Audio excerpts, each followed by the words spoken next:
नमस्कार। आज हम बात करने वाले हैं कॉटलिन प्रोग्रामिंग भाषा की और साथ में सॉफ्टवेयर आर्किटेक्चर के कुछ अहम पहलुओं पर भी, खासकर क्लीन आर्किटेक्चर और कुछ सर्वर साइड फ्रेमवर्क्स पर थोड़ी गहराई से चर्चा करेंगे। हमारे पास इसके लिए जानकारी कई जगह से है। जैसे रेडिट पर कॉटलिन फ्रेमवर्क्स को लेकर कुछ बातें चल रही थी। क्लीन आर्किटेक्चर पर एक किताब के कुछ हिस्से हैं। स्प्रिंग बूट और कॉटलिन के ट्यूटोरियल्स भी देखे। और हाँ, जेट पैक, कंपोज और कॉटलिन पर कुछ आर्टिकल्स भी हैं। तो कोशिश यही रहेगी कि हम समझें कि कॉटलिन में क्या खास है और एक अच्छा सॉफ्टवेयर आर्किटेक्चर क्यों इतना ज़रूरी है। ये उन लोगों के लिए खास तौर पर है जो जल्दी से काम की जानकारी चाहते हैं। बिल्कुल। और ये देखना काफी दिलचस्प है कि कॉटलिन की लोकप्रियता इतनी क्यों बढ़ रही है और साथ ही क्लीन आर्किटेक्चर जैसे सिद्धांत कैसे हमें मजबूत और मेंटेन करने लायक सॉफ्टवेयर बनाने में मदद करते हैं। बढ़िया। तो फिर कॉटलिन से शुरू करते हैं। ये भाषा आखिर है क्या और इतनी चर्चा क्यों हो रही है इसके बारे में? कॉटलिन देखिए एक मॉडर्न प्रोग्रामिंग भाषा है। स्टैटिकली टाइप्ड है, मतलब टाइप चेकिंग कंपाइल टाइम पर होती है। इसे जेटब्रेन्स ने बनाया है, वही कंपनी जो इंटेलिजे आइडिया जैसे आईडीईज बनाती है। ये JVM यानी जावा वर्चुअल मशीन पर चलती है। अच्छा, यानी जावा वाले प्लेटफॉर्म पर ही? हाँ, और 2017 में गूगल ने इसे एंड्रॉयड डेवलपमेंट के लिए फर्स्ट क्लास मतलब आधिकारिक भाषा का दर्जा दिया। ये एक बहुत बड़ा बूस्ट था इसके लिए। खूबियों की बात करें तो सबसे पहली चीज जो लोग नोटिस करते हैं वो है इसका कंसाइज सिंटैक्स, मतलब जावा के मुकाबले काफी कम कोड में वही काम हो जाता है। हाँ, ये तो सुना है मैंने। दूसरी बड़ी चीज है नल सेफ्टी। ये कंपाइल टाइम पर ही नल पॉइंटर एक्सेप्शन वाली खतरनाक गलतियों को पकड़ने में मदद करती है। ये जावा के ऑप्शनल से भी कई डेवलपर्स को लगता है ज्यादा स्वाभाविक है इस्तेमाल करने में। अच्छा, ये तो बहुत काम की चीज़ है। एनपीएस तो काफ़ी परेशान करती हैं। बिल्कुल। फिर है कोरूटीन्स। ये एसिंक्रोनस प्रोग्रामिंग को बहुत आसान बना देते हैं। मतलब जो काम पहले कॉल बैक्स या दूसरे जटिल तरीकों से होता था वो कोरूटीन से काफी साफ सुथरा हो जाता है। और हाँ, सबसे जरूरी बात, शायद ये जावा के साथ 100% इंटरऑपरेबल है। अरे वाह! तो अगर कोई प्रोजेक्ट पहले से जावा में चल रहा है, हाँ तो उसमें धीरे-धीरे कॉटलिन कोड डालना शुरू कर सकते हैं। हाँ, बिल्कुल। यही तो इसकी एक बहुत बड़ी ताकत है। माइग्रेशन आसान हो जाता है। कमाल है। जी, और इसीलिए ये सिर्फ एंड्रॉयड तक ही सीमित नहीं है। बैक एंड डेवलपमेंट में भी काफ़ी इस्तेमाल हो रही है, जैसे केटोर या स्प्रिंग बूट फ्रेमवर्क्स के साथ। Web development, cross platform mobile development, इन सब में इसकी पकड़ बन रही है। अच्छा, आपने बैकएंड का जिक्र किया। रेडिट पर कुछ फ्रेमवर्क्स के नाम थे। सर्वर साइड पर कॉटलिन के साथ क्या मुख्य ऑप्शंस हैं? सान फ्रेमवर्क है, जेटी सर्वर पर आधारित है। छोटे प्रोजेक्ट्स या माइक्रो सर्विसेज के लिए काफ़ी अच्छा है। लेकिन शायद इसका डॉक्यूमेंटेशन या बिल्ट इन फीचर्स उतने ज़्यादा ना हों जितने कुछ और बड़े फ्रेमवर्क्स में मिलते हैं। फिर आता है केटोर। इसे कॉटलिन बनाने वाली टीम जेटब्रेन्स ने ही बनाया है।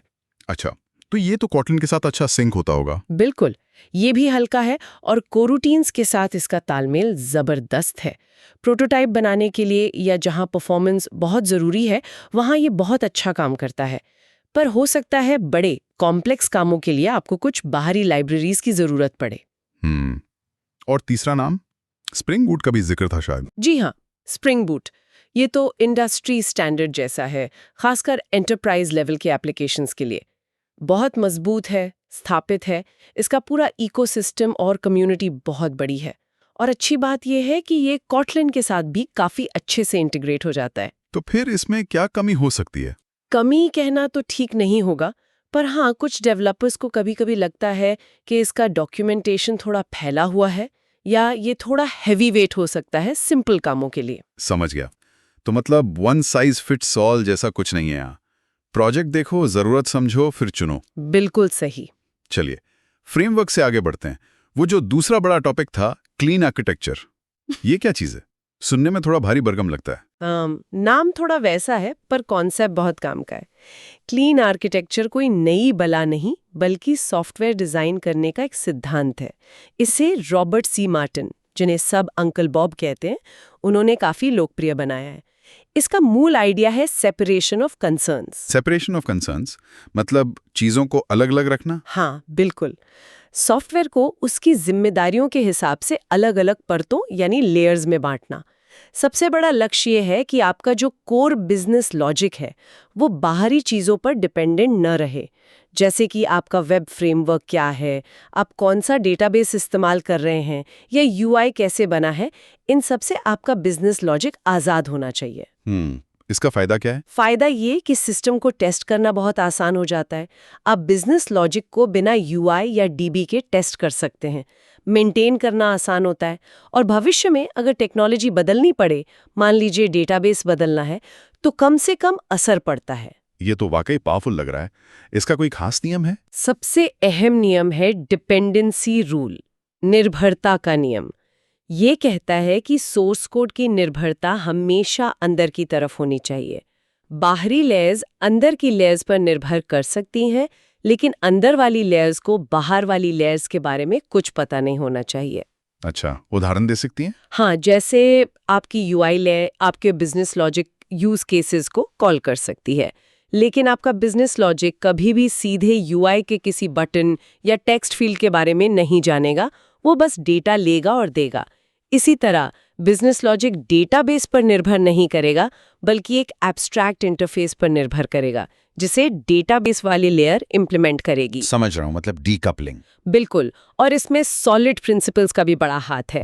वो ऑब्जेक्ट ओरिएंटेड डिजाइन के 5 सिद्धांत हैं जो कोड को फ्लेक्सिबल और मेंटेन करने लायक बनाते हैं, जैसे सिंगल रिस्पॉन्सिबिलिटी प्रिंसिपल हुआ या डिपेंडेंसी इन्वर्जन प्रिंसिपल।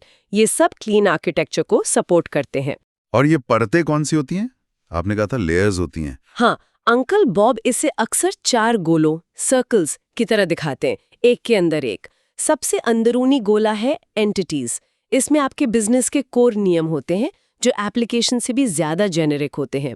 उसके बाहर की लेयर है यूज केसेस या इंटरैक्टर्स। ये एप्लीकेशन स्पेसिफिक बिजनेस लॉजिक होता है, मतलब आपके सॉफ्टवेयर के असली काम यहाँ डिफाइन होते हैं। ठीक है, एंटिटीज और यूज केसेस। फिर बाहर आती है इंटरफेस अडेप्टर्स की लेयर। इसका काम है डेटा को अंदरूनी और बाहरी दुनिया के फॉर्मेट में बदलना।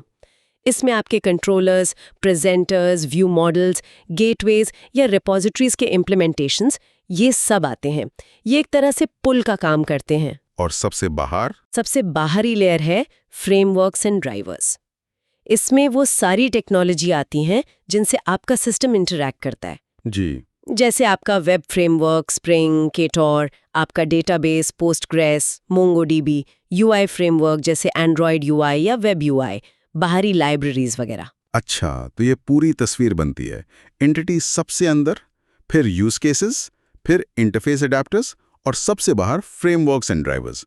और डिपेंडेंसी रूल मतलब सब कुछ अंदर की तरफ इशारा करेगा। एकदम सही। यूआई की बात हुई तो जेटपैक कंपोज का भी जिक्र था हमारे स्रोतों में।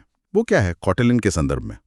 हाँ, जेटपैक कंपोज ये गूगल का नया और आधुनिक तरीका है एंड्रॉयड यूआई बनाने का, और ये पूरी तरह से कॉटलिन पर आधारित है। ये एक डिक्लेरेटिव यूआई फ्रेमवर्क है। डिक्लेरेटिव मतलब आप कोड में ये बताते हैं कि यूआई कैसा दिखना चाहिए किसी दिए गए स्टेट के लिए, ना कि ये कि यूआई को स्टेप बाय स्टेप कैसे बदलना है। इसमें यूआई को एट कंपोजेबल फंक्शंस का इस्तेमाल करके बनाया जाता है। ये कोड को ज़्यादा पढ़ने लायक और मैनेज करने में आसान बनाता है, ऐसा माना जाता है। अच्छा, और ये चल रहा है आजकल? हाँ, काफ़ी तेज़ी से पॉपुलर हो रहा है। यहाँ तक कि मेटा ने अपना जो नया ऐप बनाया था थ्रेड्स, वो भी जेटपैक कंपोज में ही बना है। तो ये इसकी बढ़ती अहमियत दिखाता है। दिलचस्प। तो समेटते हुए हमने देखा कि कॉटलिन अपनी आधुनिक खूबियों जैसे नल सेफ्टी, कोरोटीन्स, कंसाइज कोड से डेवलपमेंट को बेहतर बना रहा है, और दूसरी तरफ क्लीन आर्किटेक्चर जैसे सिद्धांत हमें गाइडलाइन देते हैं कि सॉफ्टवेयर को इस तरह से स्ट्रक्चर करें कि वो लंबे समय तक चले, लचीला रहे और उसे संभालना आसान हो। बिल्कुल सही कहा। फ्रेमवर्क चुनना एक बात है, भाषा चुनना दूसरी, लेकिन आर्किटेक्चर कैसा है ये शायद सबसे ज्यादा मायने रखता है लॉन्ग टर्म में। और कॉटलिन और क्लीन आर्किटेक्चर का कॉम्बिनेशन डेवलपर्स को वाकई बहुत शक्तिशाली टूल्स देता है आज के सॉफ्टवेयर बनाने के लिए। आज की इस चर्चा के बाद एक सवाल शायद सोचने लायक है। अपने अगले प्रोजेक्ट में, चाहे वो किसी भी भाषा या फ्रेमवर्क में क्यों ना हो, अगर हम सिर्फ सेपरेशन ऑफ कंसर्न्स और डिपेंडेंसी रूल जैसे बुनियादी आर्किटेक्चरल सिद्धांतों को भी ध्यान में रखें, तो उससे उस प्रोजेक्ट की सेहत और भविष्य पर कितना फर्क पड़ सकता है।